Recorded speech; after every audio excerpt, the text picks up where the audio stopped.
Good day, I am Dr. Pascual, and I am here to talk to you about enhancing your role in student and resident training. We are in the middle of a pandemic, but there is a hidden pandemic of another sort, the kind of medical burnout that affects many of our medical learners, both the medical students and the resident trainees. So, what's different now from before? There is a lot more stress right now due to our adjustment to our online learning platforms, to the COVID wards and COVID protocols. Things are different now, but we shouldn't act like it hasn't changed since our time. Because when we do that, we invalidate the experiences of our residents and our students. We need to break the cycle. We need to make a change, and it starts with you. We cannot always say it has always been that way. We have to stop. Now, the outline of my talk is basically on 3 points: the impact of burnout on our medical learners and healthcare professionals, including empathy and validation in improving our relationships with our learners, while reducing invalidation, which we shall see has a powerful impact on our learners. And lastly, how do we make our learning environments psychologically safe? Now, Simon Sinek said, working hard for something we don't care about is called stress. Meanwhile, working hard for something that we love is called passion. And what makes the difference between the two? So, lesson number 1, beware of burnout in your medical learners and in yourselves. What is burnout? So, the WHO has 3 components for burnout, or in this case, medical learner burnout. You have exhaustion, emotional, mental exhaustion. You have negativism, the tendency to see things negatively, and patient care suffers. So, as seen in this meme over here, studies found that doctors working shifts of 30 hours or more end up making 36% more mistakes, and this compromises our patient care. So what is the effect of burnout on our students? So burnout in medical students leads to them becoming less empathetic, so less empathy. They tend to behave less professional, and this leads to less than optimal treatment of our patients. And worst of all, they stop learning because they are burnt out. Now, this particular study done in 2002 looked into the healthcare worker burnout and how it affects patient care. So, residents or trainees who found themselves burnt out tended to do shortcuts in managing their patients. So, they discharge patients before they're supposed to be discharged more than usual. They no longer bother to explain to their patients about their illness and the course of management, or even answering their questions. There is a tendency to make mistakes in the ordering of our medications, prescriptions, which are not due to lack of knowledge or lack of experience, but really just making mistakes, careless mistakes. There is a less patient approach to patients with agitation. So the tendency to put them immediately in restraints instead of talking to them, reassuring them, and the failure to fully work up the patients because of the desire to just get rid of the patients so that there'll be less patients handled. Now this one, they stop paying attention anymore to the social or personal impact of the illness on that patient.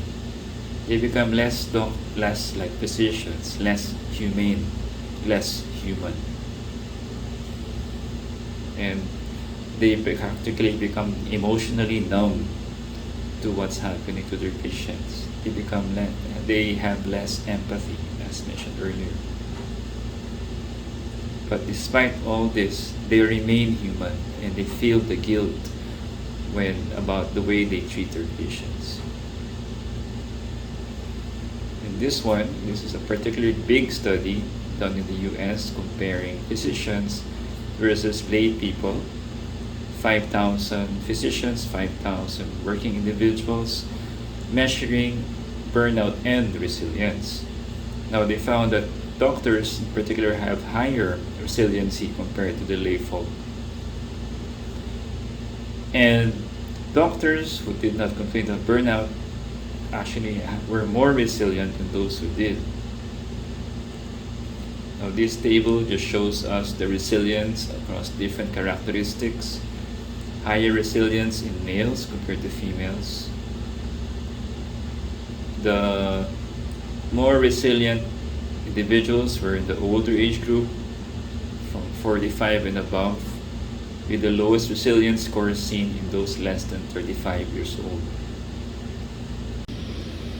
There was no significant difference in the workload in terms of the number of hours worked per week. There was no significant difference in resiliency scores whether they worked for less than 40 hours a week or more than 80 hours a week. There's also no significant difference in terms of the number of nights they were on duty. Doctors who were in private practice had higher resiliency scores compared to those who worked in a government or academic medical center. Looking across the different specialties, we see here that the neurosurgeons had the highest resiliency scores as needed for their profession, followed by the occupational medicine physicians and the ER physicians. Neurology is down there, one of the lower resiliency specialties, at least in the USA. In terms of burnout was seen more in the females and noted more in the age group between 35 to 44 years old. Now, in terms of the burnout, the top three specialties that experienced burnout were emergency medicine physicians, neurologists, and the otolaryngologists. Now, this is pre-pandemic. So, the disturbing finding of this large-scale study was that the doctors who had high resiliency scores, such as the ER physicians, still had high burnout rates. Nearly 1/3 of physicians had burnout. So it's not a matter of resiliency. So efforts to boost resilience may not be the most effective approach to managing burnout. It could be that resilience is a result or a response or a way of managing burnout. Now let's talk a bit about resilience. Now going back to neuroanatomy, this is more recent advances using functional MRIs and neurochemistry. So there are two types of serotonin receptors, the 5-HT1R and the 5-HT2AR. So pathway 1 is for passive coping and pathway 2 is for active coping. Now the first pathway involves mostly the limbic system, as you can see here, the amygdala, the parahippocampal gyrus, and while the pathway 2 of the 5-HT2AR pathway for active coping involves mostly the cerebral cortices. So what's the difference here? When we talk about passive coping using the 5-HT1A receptors, this is passive endurance, meaning patience and coping or tolerating a stressor That is the resilience that we're talking about here. Whereas we should be emphasizing grit, which is a function of active coping using the 5-HT2A receptors, doing something about the stressor, neuroplasticity, and being flexible in handling situations. Maybe we should be focusing on enhancing the grit in our students and our trainees. Now, knowing all those burnout and resilience in physicians, the National Academy of Sciences, Engineering, and Medicine in the US came up with this book about taking action against clinician burnout, a systems approach. So the emphasis now is changing the system, not the individual, as seen in this slide here. While we acknowledge that there are individual mediating factors, there are still systemic factors that must be looked into that lead to the clinician burnout. So dealing with that, you're targeting professional well-being, which has consequences or implications for the patients, the clinicians, and society as a whole. Now, some of the systemic factors are listed here. A lot about excessive workload and time management issues, moral distress, and patient factors. So our topic for today will focus on the human aspect. This is just telling you that it has to be a systems approach in dealing with burnout. So what can you do as a mentor or as a teacher or as a professor? Okay, what can you do to help out here? So you focus on the individual mediating factors, noting that there is such a thing as resilience and there is such a thing as grit. So what can you do? You cannot change a person's personality or temperament, but you can help them with their coping strategies, relying on their resilience. So we provide them with support. Now, there were several goals put forward by the NAS over here. So creating positive environments to reduce burnout and promote professional well-being, creating positive learning environments targeting the medical learners, the students, and the residents. And this is more on the administrative side, preventing overload from the administrative aspects, working with professional organizations such as ours, and with national agencies. Now, this is more of an issue in the US, the emphasis on the EMRs and coming up with the data needed by the HMOs, the insurance companies. So not yet a big factor here. They also advocated providing support to the clinicians and the learners, reducing the stigma of asking for help and eliminating the barriers in looking for the support and helping them recover from burnout.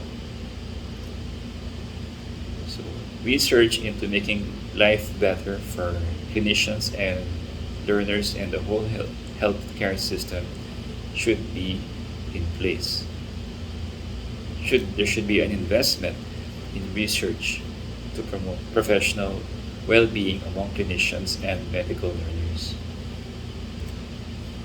So out of the 5, 1, 2, and 5 are the ones relevant to our discussion today. So how do you do this? So we look at the feedback from the individuals, the stakeholders here, which are your residents and your students. So here is one feedback from one clinician. The patient is what is keeping the doctor from falling further into burnout. It is the physician-patient relationship and the desire to help patients that is the core, the why, our reasons why for entering medicine. But yet, there is a gap pushing them apart. And what is that? That is burnout. That is the system burning you out. Another input from students. With each year of training, however, I became more and more about making sure things get done instead of being about the patient. So it's more about ticking off a checklist. Uh, we may have gone through this at one point in our training. We just want to get through to the next day or through the next duty. So one strong statement came out here. Burnout comes from the loss of our connection with our patients, our reasons why we wanted to become a doctor in the first place. So we want to connect with our patients, we want to know what they want, and what we truly crave as doctors is to feel connected. So, commentary by the psychiatrist on that paper earlier. Prioritizing attention to these powerful but correctable factors will help us to reconnect with our patients and experience once more the immense gratification that comes from them saying, "Salamat po, Doktor," which is the very best cure for burnout.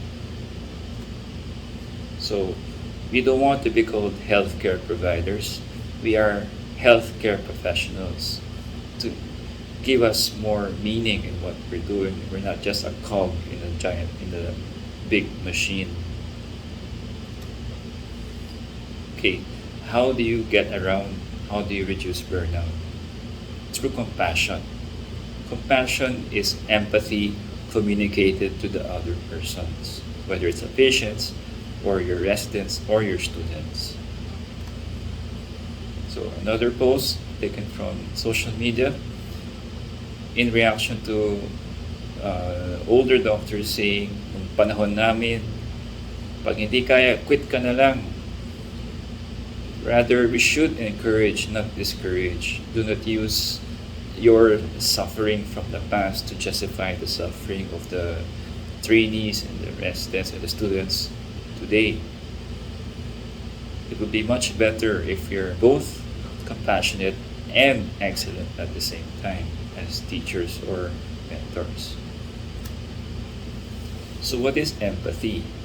Empathy means avoiding invalidating other people's feelings. But what is validation in the first place? Validation is getting across your empathy. Validation is compassion translated into action.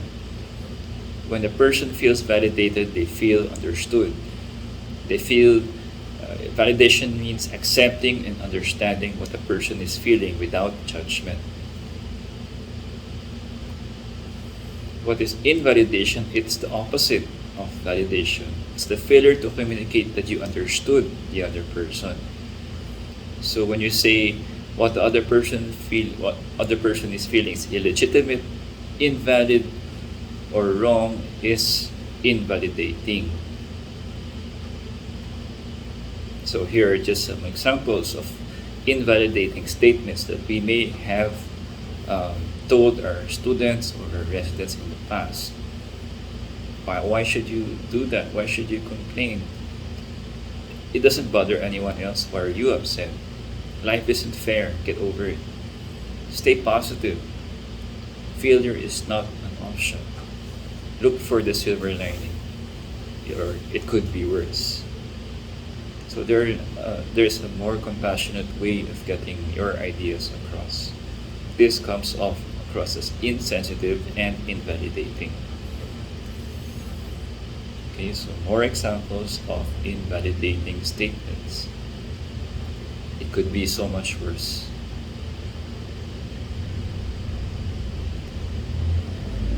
So, based on studies done on normal subjects who were subjected to validating statements and invalidating statements or neutral statements, they found that invalidation is more powerful than validation or neutral feedback. So it riles up the person, so it stimulates the sympathetic nervous system, and they will tend to report negativity. So they have a negative affect and they perceive that they are not safe. They will disengage from other people. They will withdraw from social interactions when they are invalidated. That is the effect of invalidation. You cannot solve an emotional problem or heal an emotional mood with logic alone. You need to validate. So you can be a force for change when we talk about the medical education system. You can do what the Lebanese did in this study. So this was a study in Lebanon in 2016, published in 2020, where they made changes to their medical school curriculum from a traditional one to one that integrated basic and clinical sciences, and added additional courses to strengthen student empathy, compassion, and professionalism, as well as advocacy. They introduced monitoring, and I believe this is being implemented in most medical schools now in the country. We'll get back to that in a while. They made education more student-centered, and they lessened the didactic lectures. To eliminate unhealthy competitiveness, they changed the grading system to a pass-fail competency-based system. And what was the result of this change in the medical curriculum? They were higher empathy scores and lower reported burnouts. The students were then had increased student-led humanitarian initiatives and voluntarism dedicated to the underprivileged communities in their country. And the students gave more favorable evaluation of this new curriculum. They were also better prepared for the hidden curriculum in medical school, and we'll get into that in a while. So they did not complain of getting dehumanized compared to a pilot batch, compared to a control batch 2 years before in the traditional curriculum. They cared more about what patients think, and they did not compromise their values as they went through medical school up until clerkship, or the 4th year of medical school. And they no longer, there was no reported acting to simply fit in or avoid bad evaluations from the consultants or the residents. So as a teacher, as a professor, as a mentor, before you can develop empathy in your learners, you have to build it up first within yourselves. So the value of mentoring, this means following up your mentee from start to finish, from first year medical school or residency up to graduation.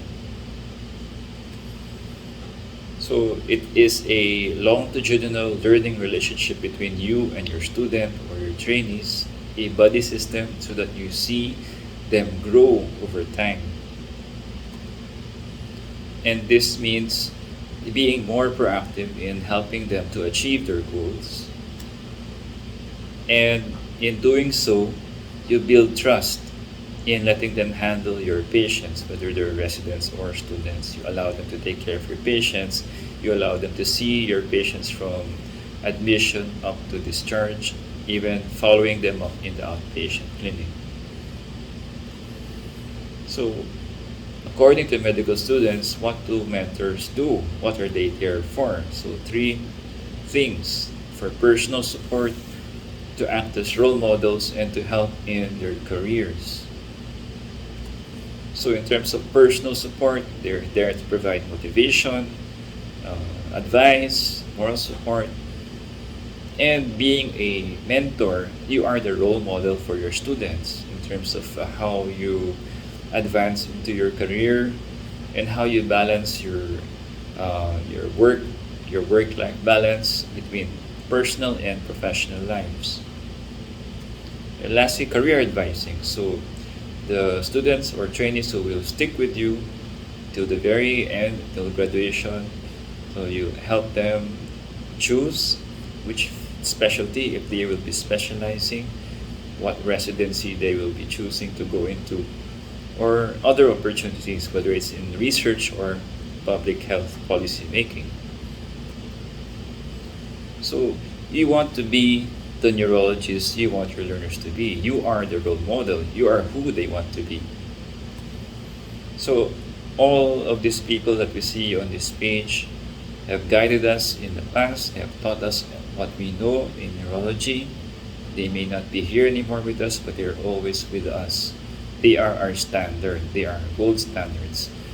They are the people who we should emulate. So what are the attributes of excellent physician role models? So based on this study, more than 20 years ago, surveying the hospital staff in the Baltimore and Montreal. So looking at the baseline characteristics of physicians who were excellent role models versus control physicians, the significant differences were in those doctors who were excellent role models were good with teaching, so they had teaching awards, and they were tended to be more of in the generalist, more than specialists. So let's break down the aspects, the characteristics of attending physicians who were excellent role models. I jumbled this up. I re-ranked this from the original paper, emphasizing the top characteristics. So one, as a teacher, those who were considered the best role models were those who spend more time teaching the trainees and students. So an odds ratio of more than 5 times makes them an excellent role model. The teaching style. If you emphasize the importance of the doctor-patient relationship, something we try to ingrain in our medical students, which we may not practice when we're if we're already out there practicing, we may tend to forget this. So with no cognitive dissonance here, whatever they were taught in medical school is practiced by their consultant. This stands out for the trainees as an excellent role model. And as you can see here, teaching not just the medical side, but the psychosocial side of medicine. As mentioned earlier, not just spending time teaching, but spending hours with the team, making rounds or not making rounds, just spending time. These are the physicians who are considered as excellent role models for the trainees and the house staff.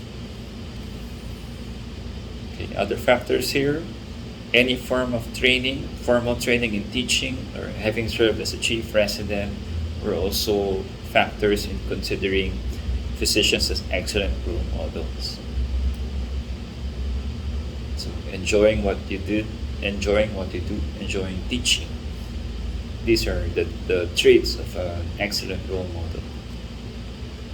And building relationships with the team, not just the trainees, but with the staff of the hospital. Okay, so you are there at the top. Change starts with you in addressing and reforming the hidden curriculum in medical education and training.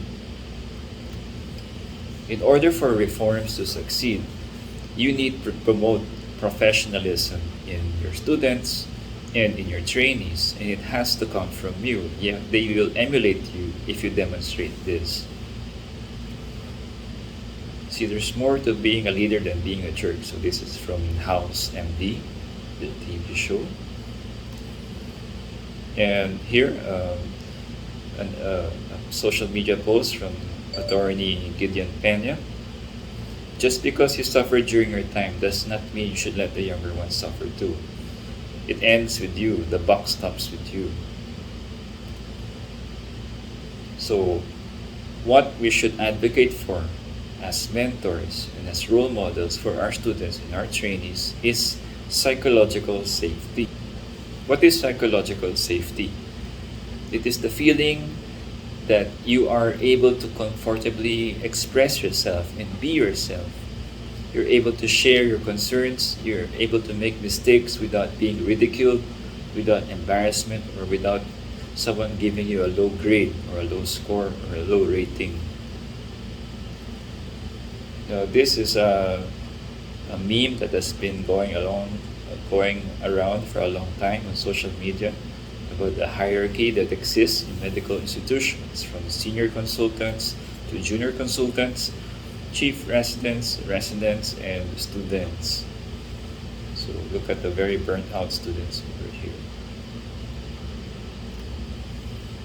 So this is taken from Grey's Anatomy, Season 1, Episode 1, where the resident belittles the new interns rotating in surgery. So you can see you're nobodies, you're at the bottom of the food chain. And you just do what you're told. Humiliation and shaming will dampen the discourse. Instead of a fruitful discussion, you get silence. There is no communication. Such as this particular scene in Grey's Anatomy. How can you foster learning when you don't allow your interns to approach you and ask you questions? And this has implications on patient care. When you have a punishing environment, the students will not approach you, the residents will not ask you, they will ask someone else, and the level of care will not be the same as if they would have asked you directly for advice on how to help the patients. Now, this is because it has been shown on media, on TV, but it being cool to be a rude kind of doctor. So arrogance. It's already considered a part of the culture of medicine to be rude and aggressive in communicating among colleagues and to students and trainees. But the end product of this is burnout. Even the character of Gregory House, MD, was like that because he was always in pain. So it made him a harder person, the worst person, and he was alone. So how do we encourage and promote psychological safety?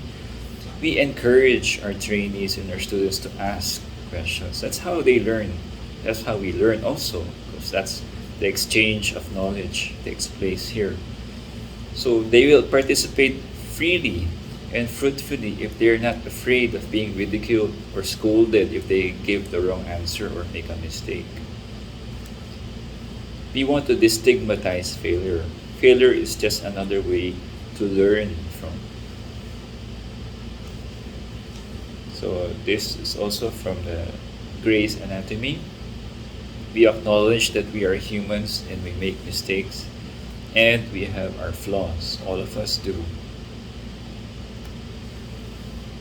So in doing so, getting ridicule, embarrassment, and shame out of the way, we allow critical thinking to take place because now we can focus on the actual thinking process instead of being afraid or being angry that we were shamed earlier by our consultant or our senior resident. Okay, so it boils down to this. So these are the people on your team that you're ridiculing over here. So this is something we want to eliminate in the workplace and in the learning environment. So one of our recent graduates from the College of Medicine came up with this post. The reason why we want to break away from the tradition of the hardships during our time or during your time is because it is feasible and necessary. That is what we call progress. So, to summarize this talk, we communicate compassion by empathizing with our patients or with our students and our trainees. We learn the value of validation. We validate other people's feelings, their experiences, and we avoid invalidation. As proponents of change, in doing away with the hidden curriculum of medical education, we want to promote psychological safety for our medical learners, our students, and our trainees to reduce burnout. Our goal is to teach. Our students and our trainees' goals are to learn. We should be there for them from beginning until end in the learning or education process. So, thank you very much.